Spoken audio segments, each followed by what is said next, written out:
Jalpaiguri medical college ও হাসপাতালের জন্য আরও ৭০ জন নিরাপত্তা কর্মী নিয়োগ করা হয়েছে। শনিবার ওই কর্মীদের প্রশিক্ষণ দেওয়া হলো জেলা পুলিশের পক্ষ থেকে। এদিন সদর হাসপাতালের প্রশাসনিক ভবনের কনফারেন্স হলে এই প্রশিক্ষণের ব্যবস্থা করা হয়েছিল। উপস্থিত ছিলেন অতিরিক্ত পুলিশ সুপার শৌভনিক মুখোপাধ্যায় ছাড়াও দমকল বিভাগের আধিকারিকরা। মেডিকেল কলেজের ভেতরের নিরাপত্তা আরও বাড়াতে এই নতুন নিরাপত্তা কর্মী নিয়োগ করা হলো বলে জানা গেছে। এদিনের প্রশিক্ষণে হাসপাতালের নিরাপত্তা বিষয়ক সমস্ত কিছু নিয়েই বোঝানোর পাশাপাশি ফায়ার এক্সটিংগুইশার কীভাবে ব্যবহার করতে হবে সেই বিষয় নিয়ে ব্ল্যাকবোর্ড ব্যবহার করে বোঝানো হয়। এ বিষয়ে অতিরিক্ত পুলিশ সুপার শৌভনিক মুখোপাধ্যায় কী বললেন শুনে নেব। আমাদের যে দুটো ক্যাম্পাস আছে মেডিকেল কলেজের, তার সিকিউরিটি এনহ্যান্সমেন্ট প্রক্রিয়া চলছে।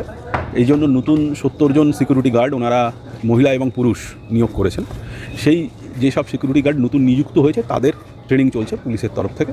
এই ট্রেনিং সবসময় এর আগেও আপনারা দেখেছেন যে যারা অলরেডি সিকিউরিটি গার্ড হিসেবে এখানে কাজ করছেন তাদেরকে রিফ্রেশার কোর্স করানো হয়েছে, আর এরা নতুন জয়েন করছেন। তাই জন্য প্রায় ট্রেনিংয়ের মতোই যে সিকিউরিটি কীভাবে দেবেন এবং সিকিউরিটি কীভাবে ওনারা প্রোভাইড করবেন সেটাই করা হচ্ছে পুলিশের তরফ থেকে। এরা কি আনট্রেন্ড হিসেবে জয়েন করেছে? আনট্রেন্ড নয়, সিকিউরিটি গার্ড তো ট্রেন্ড। ওনাদের যে ইউনিট আছে সেখানে, ওদের যে বেসরকারি ইউনিট আছে সেখানে ট্রেনিং হয়েছে। তারা তো আর জানে না যে এখানে ট্রেনিং করবে। তাদের হয়তো কোনো বড় মলে বা কোথাও যেখানে ওনাদের আগে থেকেই কন্ট্রাক্ট ছিল সেখানে হয়তো তাদেরকে ট্রেনিং দিয়েছে, কিন্তু হসপিটালে এরা পেয়েছেন।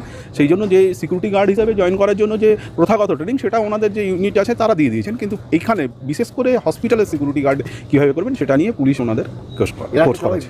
মানে বেসরকারি কোনো সংস্থা? হ্যাঁ, বেসরকারি সংস্থা থেকে। এটা তো হাসপাতাল কর্তৃপক্ষ বা মেডিকেল কলেজ কর্তৃপক্ষ বলতে পারবে, এটা তো পুলিশের নিয়ে নয়। পুলিশের কাছে ওনাদের নামের লিস্ট এসেছিল, পুলিশ ভেরিফিকেশন করেছেন ওনাদের অ্যান্টিসিডেন্ট, তারপর ওনারা জয়েন করেছেন এবং এখন তাদের পুলিশের তরফ থেকে ট্রেনিং দেওয়া হচ্ছে। এটা কি মূলত স্যার আরজিকর কাণ্ডের পরে? আরজিকর কাণ্ড বলবো না, এটা মূলত হচ্ছে মেনলি আরজিকর কাণ্ডের সঙ্গে এখানের যুক্ত আছে বলতে পারবো না, কারণ আপনারা জানেন যে অন্যান্য মেডিকেল কলেজের মতো এই মেডিকেল কলেজের দুটো ক্যাম্পাস তো অন্যান্য মেডিকেল কলেজে হয় না। সব মেডিকেল কলেজে, এখানে যেহেতু মেডিকেল কলেজটা এখনো তৈরি হচ্ছে, নতুন মেডিকেল কলেজ, সেই জন্য দু জায়গায় এটা ক্লাস হচ্ছে। সেই জন্য প্রথম থেকে আজ থেকে প্রায় 6 মাস আগে থেকেই এখানে নতুন করে সিকিউরিটি রিভ্যাম্পশনের কাজ চলছিল।